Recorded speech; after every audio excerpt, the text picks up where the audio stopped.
Sejak remaja, Sudirman doyan sekali merokok. Bahkan ia masuk ke dalam golongan perokok berat. Rokok Sudirman kretek tak bermerek. Disebutnya tingwe alias ngelinting dewe, yang artinya meramu sendiri.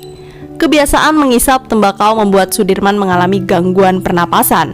Kondisi kesehatannya pun semakin menurun sejak pemberontakan Partai Komunis Indonesia di Madiun, Jawa Timur tahun 1948. Diceritakan bila Letnan Jenderal Sudirman berjalan tertati-tati memasuki rumah dinasnya di Jalan Bintaran Wetan, Yogyakarta. Di depan pintu sang istri Siti Alfiah menyambutnya. Bapak pulang setelah 2 pekan memimpin operasi penumpasan pemberontakan PKI, kata Muhammad Teguh Bambang Cahyadi, putra bungsu Sudirman, yang mendapat cerita itu dari ibunya. Pada akhir September 1948, Sudirman mengeluh ke Alfiah bila dia tak bisa tidur selama di Madiun. Sudirman begitu terpukul menyaksikan pertumpahan darah di antara rakyat Indonesia itu. Peristiwa Madiun membuat batin Panglima Besar Angkatan Perang Republik Indonesia ini nelangsa. Selain kelelahan berat, Bapak tertekan batinnya karena peristiwa itu, ujar Teguh.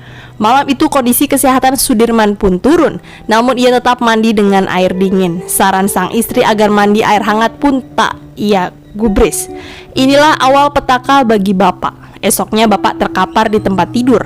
Kendati sakit, kegemarannya merokok tetap tak bisa ia hilangkan. Sesekali sembari terbaring, Sudirman menghisap rokok kretek. Melihat itu istrinya hanya diam, tak berani melarang. Karena bandel, Sudirman tidak juga pulih. Bahkan tim dokter tentara mendiagnosis ia menderita tuberkulosis atau infeksi paru-paru. Tak percaya akan hasilnya, keluarga meminta pemeriksaan ulang oleh 2 dokter tentara senior.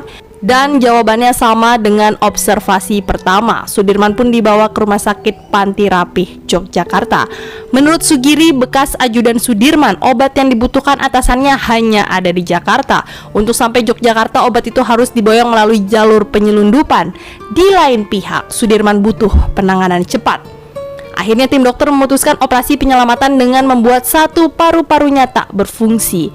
Pasca operasi, menurut Sugiri, tim dokter berbohong kepada Sudirman.